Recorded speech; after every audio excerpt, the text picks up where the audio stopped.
नमस्कार, आप देख रहे हैं लल्लू लाल न्यूज चैनल और मैं हूं आपके साथ वैशाली। आइए रुक करते हैं आज की खास खबर पर।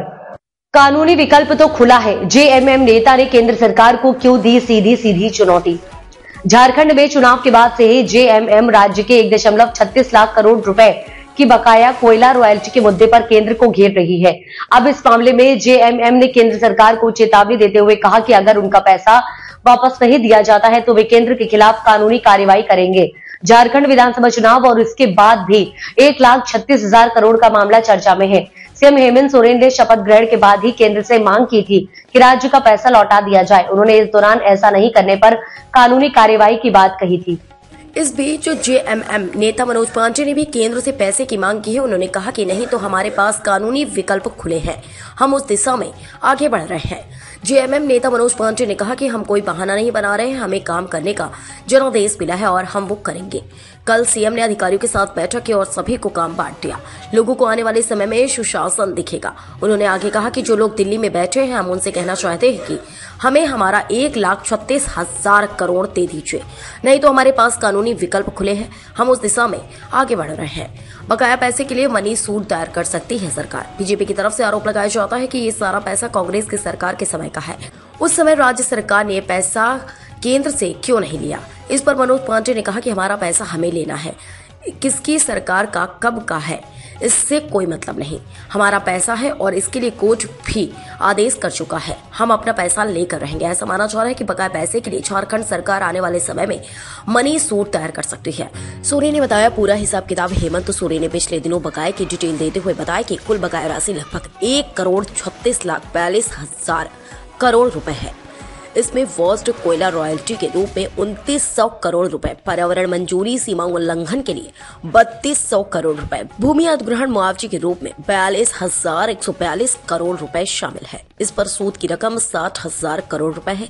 इस बकाया राशि के कारण राज्य में अनेक महत्वपूर्ण योजनाएं प्रभावित हुई है, जिसमें शिक्षा, स्वास्थ्य, महिला और विकास, स्वच्छ पेयजल शामिल है।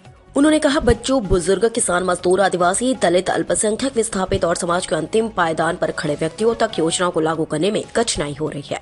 झारखंड एक अल्प विकसित राज्य है जो संसाधनों की कमी के कारण गंभीर रूप से प्रभावित हो रहा है। संसाधनों की कमी को दूर करने के लिए इस राशि की जरूरत है। देखिए, बहाना कोई नहीं कर रहा है, हम करेंगे भी नहीं। हमें काम करने का जनादेश मिला है और उस जनादेश का हम सम्मान करते हुए काम करने की शुरुआत हमारे माननीय मुख्यमंत्री जी कर चुके। कल ही आपने देखा होगा उच्च स्तरीय बैठक बुलाई गई अधिकारियों की और स्पष्ट दिशा निर्देश कैसे राजस्व बढ़ाना है, राजस्व का संग्रह बेहतर तरीके से हो, राजस्व का मिसयूज नहीं हो, ये तय करिए और सभी को टास्क दे दिए गए हैं। एक गुड गवर्नेंस दिखेगा आपको। माननीय मुख्यमंत्री का जो विजन है, जो दूरदर्शिता है, विकास की जो एक परिकल्पना उनके दिमाग में है, इस राज्य को देश के अग्रणी राज्यों में शुमार करने का जो एक सोच है, वो सोच धरातल पर उतरेगा।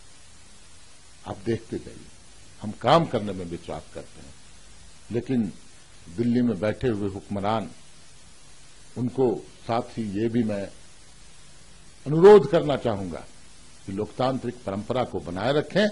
हमारा पैसा 1,36,000 करोड़ रुपया मुझे वापस कर दें, नहीं तो कानूनी विकल्प तो खुला है, हम आगे बढ़ रहे हैं। अदालत के आदेश पर आपको देना पड़ेगा तो थोड़ी शीशा लेदर हो जाएगी भारतीय राजनीति पूरे देश में आपकी।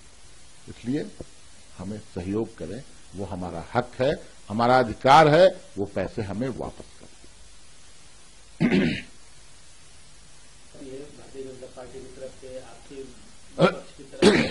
ये जो पैसा बकाया है सिर्फ एनडीए गवर्नमेंट का तो है नहीं, वो उससे पहले भी बकाया था और वही बैकलॉग चला आ रहा है, एड ऑन हुआ है उसमें। तो आप लोग उस वक्त मुखर क्यों नहीं थे यूपीए सरकार की, ऐसा आरोप है बीजेपी का। आप हमारा पैसा बकाया है कि नहीं पहले हाँ ना में जवाब दीजिए, और वो बकाया है तो वो किसकी देनदारी है वो हाँ ना में जवाब दीजिए।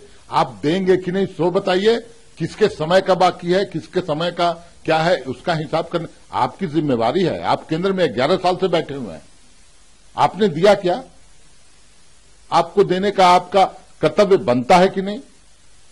तो आप चले जाते हैं फिर नेहरू जी के जमाने में, अपनी विफलता का ठीकरा फोड़ते हैं। अरे उन्होंने जो किया होगा, गलत किया होगा तो उसका खामियाजा वो भुगत रहे हैं। आप तो सत्ता में हैं, 11 साल से सत्ता आपके हाथ में है, हमारा हक अधिकार मिलेगा कि नहीं मिलेगा, वो बकाया राशि में बढ़ोतरी हुई कि नहीं हुई, आपके समय का बकाया है कि नहीं, जरा पूछ लीजिए उनसे। तो ये थोथी दलील देना बंद करें और हमारा पैसा